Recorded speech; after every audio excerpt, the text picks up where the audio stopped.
Yellow మీడియాలో, అదేవిధంగా ఈ ప్రభుత్వ పెద్దలంతా కూడాను వారికి ప్రభుత్వ పాలన చేతగాక డైవర్షన్ పాలిటిక్స్ చేస్తూ వైఎస్ఆర్ కాంగ్రెస్ పార్టీ మీద, జగన్ గారి మీద, మా ప్రభుత్వం మీద నిందలు వేస్తూ ఉన్నారు. అందులో భాగంగా ఈరోజు ఈనాడు పత్రిక చూసుకున్నట్లయితే ఎర్రచందనం గురించి రాసింది. ఏం రాస్తుంది ఎర్రచందనం గురించి అంటే, గత 5 ఏళ్లలో స్మగ్లర్దే రాజ్యమని, ఎర్రచందనాన్ని యథేచ్ఛగా స్మగ్లింగ్ చేశారనేటువంటిది కట్టుకథనాలు వండి వారించింది. ఒక్కసారి మనం చూసుకున్నట్లయితే శేషాచలం అడవుల నుంచి ఎర్రచందనం పూర్తిగా ప్రతిరోజు ఈ కూటమి పాలనలోనే స్మగ్లింగ్ జరుగుతుంది.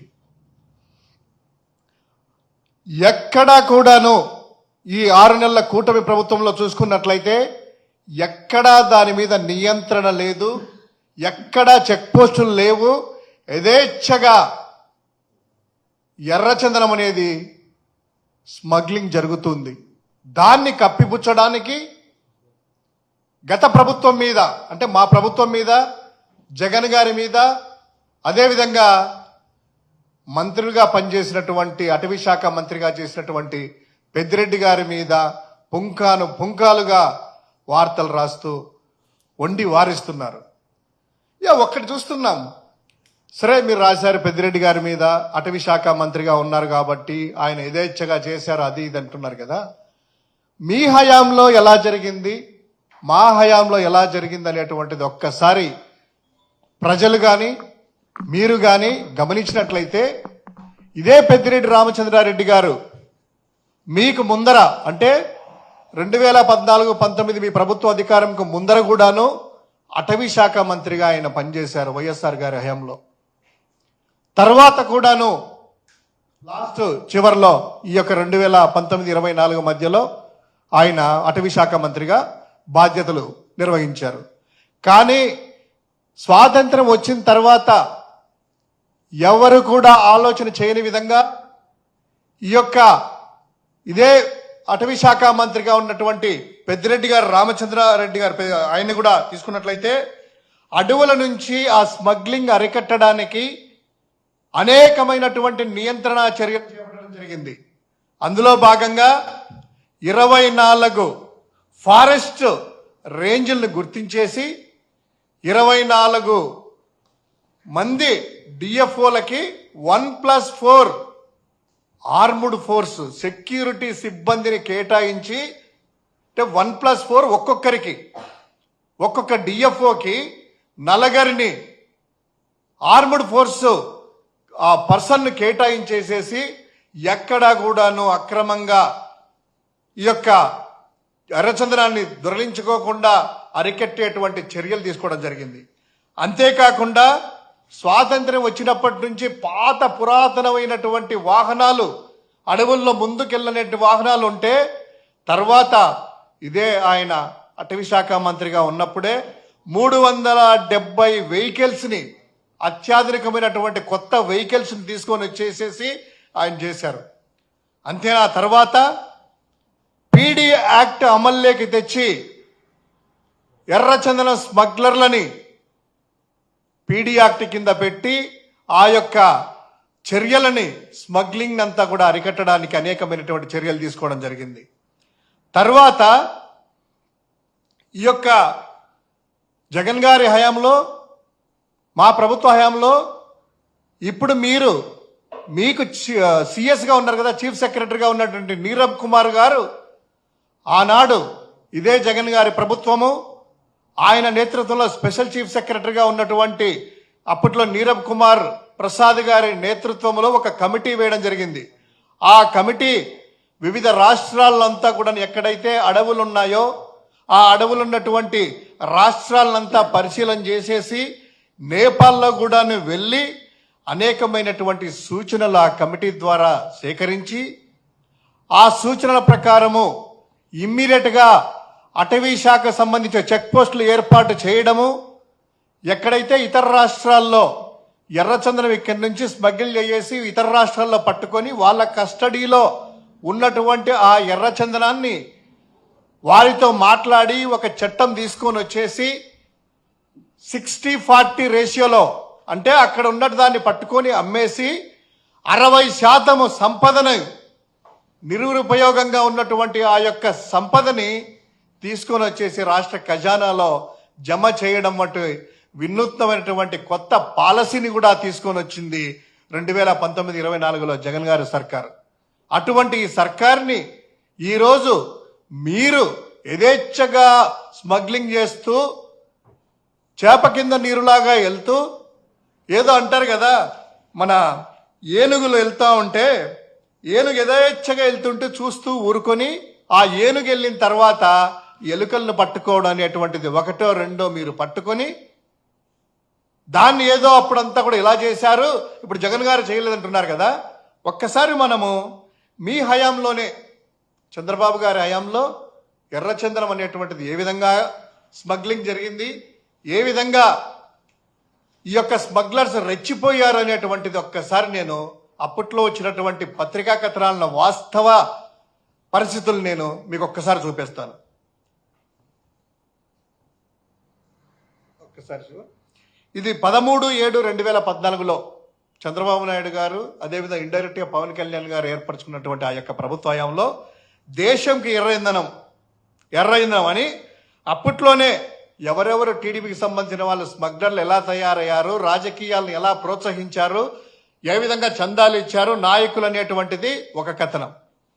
దాని తర్వాత 14/7/2014లో ఒక కథనం ప్రకారము ఎర్ర జాబితాలో పచ్చ నేతలు, అంటే ఒక్కొక్కరు వారి హయాంలో ఎలా అంటే కిరాణా కొట్టు నుంచి ఎర్రడాన్గా ఒకప్పుడు పాత్రలు అమ్ముకుండే వ్యక్తికి కోటీశ్వరులాగా, తర్వాత ఆటోల్లో అంతర్జాతీయ ఆటోల నుంచి, అంటే ఆటో నడుపుకునేటువంటి వ్యక్తి అంతర్జాతీయ స్మగ్లర్ లాగా, తర్వాత ఒక మెకానిక్, తర్వాత నకిలీ పోలీసు, ఆ పైన ఒక స్మగ్లర్ చేసేసి ఈ విధంగా కోట్లాది రూపాయలు సంపాదించుకునే విధంగా ఎదిగినటువంటి ఆ యొక్క పచ్చ నేతలని మనము ఒకసారి గమనించవచ్చు. దాని తర్వాత ఒక్కసారి ముఖ్యమైన వార్త, ప్రజాశక్తిలో 14 ఏప్రిల్ 2016 అయ్యా రామోజీరావు గారి అబ్బాయి ఆ కిరణ్ గారు, ఒక్కసారి మీకు లైబ్రరీలో దొరుకుతుంది కదా, ఆ 14 ఏప్రిల్ 2016 తీసుకున్నట్లయితే ప్రజాశక్తి కథనం ప్రకారం కూడా నారావారిపల్లెలో అక్రమ ఎర్రచందనము, సాక్షాత్తు అప్పటి ముఖ్యమంత్రిగా ఉన్నటువంటి చంద్రబాబు గారు ఆయన హయాంలోనే ఆయన ఊర్లోనే ఈ ఎర్రచందనం అనేటువంటిది దండుగలు, ఎర్రచందనం దండుగలు అనేటువంటి దాన్ని ఆ టైంలోనే అక్కడ దొరికాయి నారావారిపల్లెలో. దాని తర్వాత ఒక టీడీపీ నేత అదే 17 ఏప్రిల్ 2016 తీసుకున్నట్లయితే ఆ యొక్క టీడీపీ నేత మల్లెల చంద్ర అనేటువంటి వ్యక్తి పట్టుబడము, అప్పుడు ఎస్పీ పోలీసులు కూడా ధృవీకరించడము.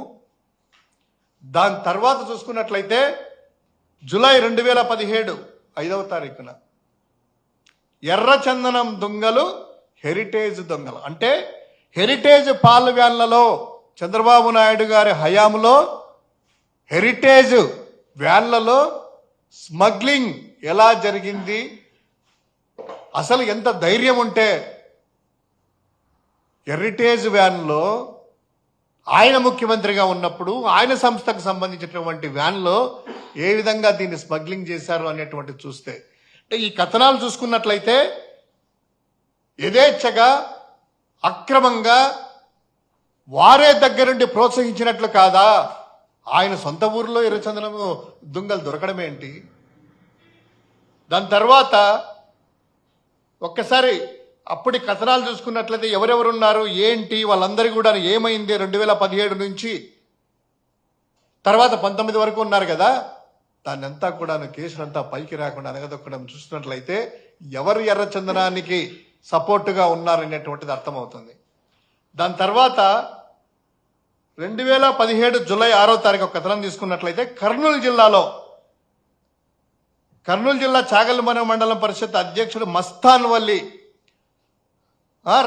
ఆయన అప్పట్లో పర్యాటక శాఖ మంత్రిగా ఉన్నటువంటి ఒక ముఖ్య అనుచరుడు, ఒక నార్మల్ వ్యక్తి, చాగల్మన మండల వ్యక్తి ఎర్రచందనాన్ని స్మగ్లింగ్ చేస్తూ సినిమా నిర్మాతగా మారి, అంటే కోట్లాది రూపాయలు పెట్టి సినిమా నిర్మాతగా మారడము, ఆ సినిమాలో నటించినటువంటి హీరోయిన్ని అతను పెళ్లి చేసుకోవడము, తర్వాత ఆమె కూడా ఎర్రచందనం స్మగ్లింగ్లో భాగస్వాములు కావడము, పట్టుకోవడము, మైదుకూరు ఇతర ప్రాంతాల్లో కేసులు ఏ విధంగా రిజిస్టర్ అయ్యాయి, అతను ఎవరి తాలూకా సంబంధించినటువంటి వ్యక్తి, అతని నేపథ్యం ఏంటి, ఇవన్నీ చూసినట్లయితే ఎర్రచందనం అనేటువంటిది యథేచ్ఛగా అప్పట్లో చంద్రబాబు గారి హయాంలో ఎలా జరిగిందో ఈ రోజు కూడాను అదే విధంగా 6 నెలల నుంచి జరుగుతుంది. దాన్ని కప్పిపించుకోవడానికి ఈరోజు జగన్ గారి మీద వార్తలా, గత ప్రభుత్వం మీద మీరు రాస్తే వండి వారుస్తున్న వార్తలా? అయ్యా, ఇంతవరకు మీరు ముఖ్యమంత్రిగా అయిన తర్వాత ఆయన కానీ సంబంధిత శాఖ మంత్రి డిప్యూటీ సీఎంగా ఉన్నటువంటి పవన్ కళ్యాణ్ గారు కానీ ఈ అటవీ శాఖ మీద కానీ ఎర్రచందనం మీద కానీ ఒక్కసారైనా రివ్యూ చేశారా? దాన్ని బట్టి అర్థమవుతుంది మీకు ఎంత సీరియస్నెస్ ఉంది దీని మీద అనేటువంటిది. అదేవిధంగా ఇదే డిప్యూటీ సీఎం గారు 4 నెలల కిందట అనుకుంటా, 5 నెలల క్రితమో, ఇదే పెద్దిరెడ్డి రామచంద్రారెడ్డి గారిని టార్గెట్ చేసుకుంటూ అటవీ శాఖ మంత్రిగా ఆయన ఉన్నారు, దేశ సరిహద్దుల్ని తరలించారు, వెళ్ళిపోయింది ఎర్రచంద్రం అంతా నేపాల్కని ఒక కట్టుకథనాలంతా అల్లారు కదయ్యా. ఇంతవరకు ఏమైంది ఆ కేసు గురించి?